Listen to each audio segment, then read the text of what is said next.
Benjamin Allos, bonjour. Bonjour. Bienvenue sur le plateau de Cardio Online au JESFC 2019. Merci. Donc vous êtes cardiologue, praticien hospitalier au CHU de Poitiers et vous présidez le très dynamique Collège des cardiologues en formation de la Société française de cardiologie. Tout à fait. On est ici pour parler de l'année 2019, des enjeux et des activités de votre collège, mais c'est évident qu'il faut parler de ces JESFC où vous avez eu une contribution importante au travers des ateliers cœur de métier. Voilà, exactement. Donc tout à fait, 2019 commence par les JESFC. Il y a une grande nouveauté pour ce congrès et aussi surtout pour les jeunes. Donc un projet qui a été soutenu depuis le début par la SFC, qui sont les ateliers cœur de métier, avec sur toutes les thématiques de la cardiologie, que ce soit la choro, l'arythmo, le congénital, l'échographie évidemment, donc des sessions qui sont très axées sur la pratique, des sessions courtes qui n'empiètent pas sur les autres sessions à thème, mais vraiment pendant les pauses, avec des orateurs vraiment de grand talent. Donc on a pu les voir, ça a eu beaucoup de succès sur des choses qui sont très axées sur la pratique. Comment je fais en pratique pour évaluer une IM, comment je fais en pratique pour reconnaître les différentes incidences d'angiographie coronaire. Donc des choses dont on n'a pas forcément l'habitude en congrès, mais on voit que les gens ont vraiment beaucoup d'intérêt pour ce genre de thématique et ce genre de format surtout. Et on est très content d'avoir eu autant de succès.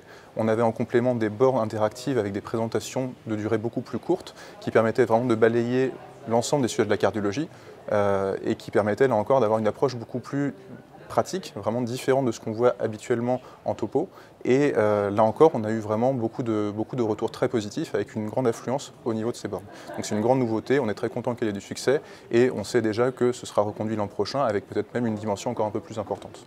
Félicitations pour cette initiative de formation. Alors, je sais que la recherche est aussi un axe de travail du collège. Si on en dit un mot. Alors un mot, c'est le projet Infica. Donc c'est l'information des patients ayant une insuffisance cardiaque aiguë. Donc c'est un petit peu dans la même veine que notre précédent projet InfoCoro, qui s'intéressait à l'information des patients devant bénéficier d'une coronarographie à l'état stable.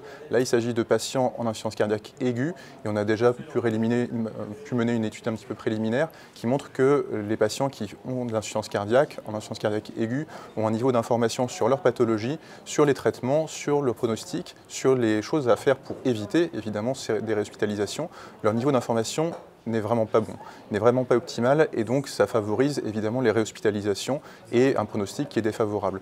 Donc notre but est vraiment de se porter sur l'évaluation de ce niveau d'information. Et ce sera mené par des jeunes effectivement, pas que des jeunes bien sûr, mais les inclusions dans les centres, comme souvent dans nos projets, seront réalisées majoritairement par que ce soit des internes, des assistants, des chefs de clinique, des jeunes cardiologues en tout cas, principalement.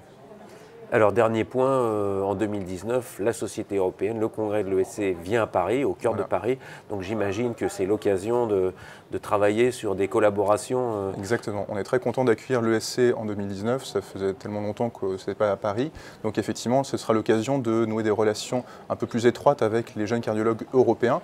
Donc on va de toute façon créer 2 événements, dont une soirée qui sera plus axée sur la simulation, donc qui viendra en complément de ce qu'on peut voir comme d'habitude finalement dans les congrès de l'ESC et comme on voit aussi au JESFC, des congrès plutôt axés sur la formation via des topos, via des vidéos, mais là ce sera axé sur la simulation, donc vraiment comment on fait en pratique plutôt que de s'exercer sur un vrai patient avant de pouvoir le faire et pour pouvoir s'y reprendre à plusieurs fois sur un mannequin, donc que ce soit par exemple sur de la coronarographie, sur des mannequins en fait, quel que soit le domaine d'ailleurs. Ça peut être aussi de l'imagerie, les thèmes sont vraiment très nombreux et le but ce sera d'inclure à la fois des cardiologues français, des jeunes, mais aussi des jeunes cardiologues européens avec des formateurs experts qui seront là pour guider les jeunes et pouvoir vraiment apporter une valeur ajoutée qui sera vraiment, je pense, très attendue.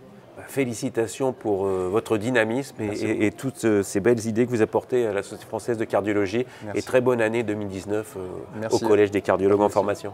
Merci beaucoup.